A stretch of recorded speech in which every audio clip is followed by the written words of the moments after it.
Everyone has Apple products, from Oprah to Billie Eilish to your dad. Apple, which is the largest market cap company in the world at over $2.2 trillion. With 271 stores across the United States, Apple brought in $274.5 billion in revenue in fiscal year 2020.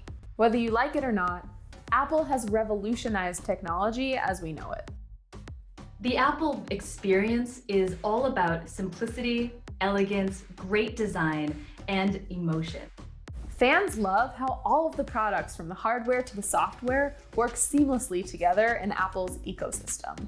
From concierge-like customer service to high-quality, sleek products, Apple has cultivated an obsessive customer base. That said, Apple has come under fire in recent years for alleged unfair labor practices, claims it's slowing down old iPhones, and restricting developers from the App Store.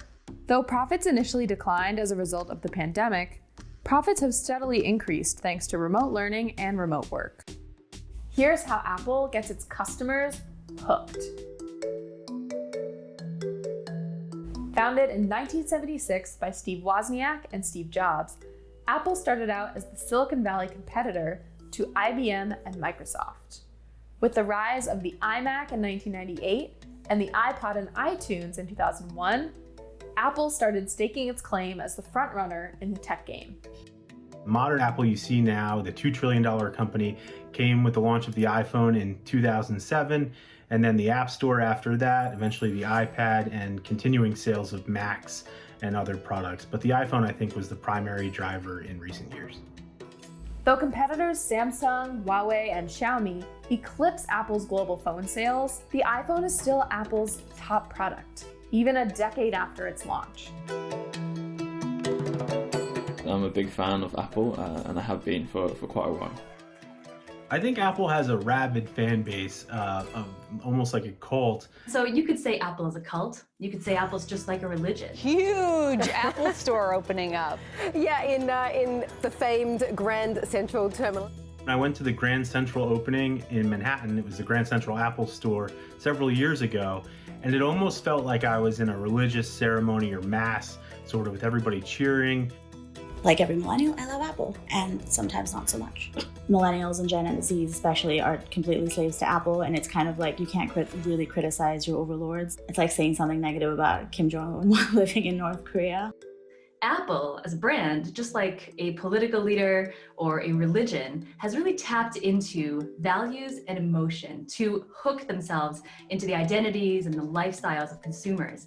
And so it's really become a brand that's very much embedded in the daily life of its buyers, as much as it is in their values and their identity. For me, the church is Apple Store. Right? I go there, I will never visit a neighborhood where there is not an Apple store, because after all, you want that kind of a spirituality in your neighborhood, right? I currently have only the iPhone 10 and a MacBook. An iPod Touch from back in the day, and an iPad, the iPhone. Apple has worked meticulously to create this loyalty. Hello, I'm a Mac. Hello, I'm a PC. You might remember the Mac versus PC ads. They were just an all-white backdrop, and you had a guy representing Mac. He was very cool, he was casually dressed, and then a guy representing PC, and he was in this nerdy brown business suit, and he was always like stumbling over stuff and having viruses. And what was beautiful about this was that it created this kind of dichotomy in the world for buyers. Had him, then we lost him. I'm gonna go get IT. Keep an eye on him. You're either with Apple and you're cool, and you are against this legacy business computing nonsense that nobody wants to be part of, or you're part of that crew. What started with Mac versus PC evolved into iPhone versus Android, Apple Music versus Spotify, AirPods versus, well, all those other competitors. As a result, Apple sold $26.4 billion in iPhones, $14.5 billion in services, and $9 billion in Macs. That's one profitable cult. Apple has always been pushing that they are the way forward. They are the innovators, and they've lived up to that promise for decades now. That's why you have people who are such loyal Apple fans for generations, in fact. Apple didn't invent the smartphone or the personal computer or headphones. What it did do is redesign and streamline all those products to work together. The reason Apple's designs are phenomenal, its approach to marketing is phenomenal, is it is reductionistic in nature. Steve Jobs was maniacal about it. Can you do it in one step instead of 3, right? Can you do it in 1 instead of 5? So he was maniacal about the minimalist approach to everything. As Apple continues to innovate, it also encourages its customers to buy its latest models and products. Headphone jack, maybe they didn't have to get rid of it, maybe they did, but it ended up helping them sell a lot more AirPods. Post Steve Jobs, they've just become this hungry, kind of capitalist, ridiculous machine that I cannot trust. You just spend more money on buying products that you don't need. Like, I thought the idea of moving to the future was minimalism and simplicity, not overcomplicating your life with dongles. Apple it's like eye candy. It looks very beautiful and it's just very simple in how it works. And I don't like that. I like having the customizability. I want to be able to, use apps that aren't on the Apple App Store. Even though it is a higher price point, you find that it's something. It's like an investment. Fans rally around Apple's products because they're high end, and Apple was sort of the only one that really was using metal phones and beveled edges, and they just looked like luxury and premium products. And when people spend a lot of money on something, they sort of defend it or like what they're buying. There is that whole ecosystem integration, which is really good. You have, say, iMessage on your iPhone, and then you can access the messages on your iPad, on your watch, on your Mac computer. Fans love the Apple ecosystem. Both its software and hardware work seamlessly together. You can AirDrop from one device to the other, so it's just very, very easy to use within the same kind of family. Apple's also pretty good at keeping people in their ecosystem by locking other things out or locking people in. Everything they do is proprietary. They don't really support USB-C. I mean, they're starting to on their laptops, but for having the lightning cable, and they don't even include the adapters in the phones that you buy now. And Apple users say they're okay with it. I don't think I would switch to Android, mostly because at this point using Apple products is like muscle memory and I'm too old to retrain. Kind of a stickler for habit. I am really, really used to iPhones. I'm used to using them and I really like the way they look and just kind of the general interface. Most Apple products work best with other Apple products. So an Apple Watch works best with an iPhone, not an Android phone. Every time you're in a group chat, you have the one Android user that always ruins the tap back. So instead of just like having this organic interaction, it's just this like weird green bubble. And they can't do all those like emojis and audio recordings and things that are just like part of the iMessage system. Honestly, who cares about green bubbles and blue bubbles? You're trying to communicate. Apple has created a world of technology you can live in. From Apple CarPlay to AirPlay to HomePods, it intrinsically keeps you loyal. And as Apple continues to innovate, it's reaching into new areas of life like credit cards and physical fitness. We're continuing to see Apple's innovation, not just in this campus, but in products. And how cool are they going to be? Are they going to be cool enough to pay $1,000 and to upgrade? Yeah, the cool factor I'm not worried about.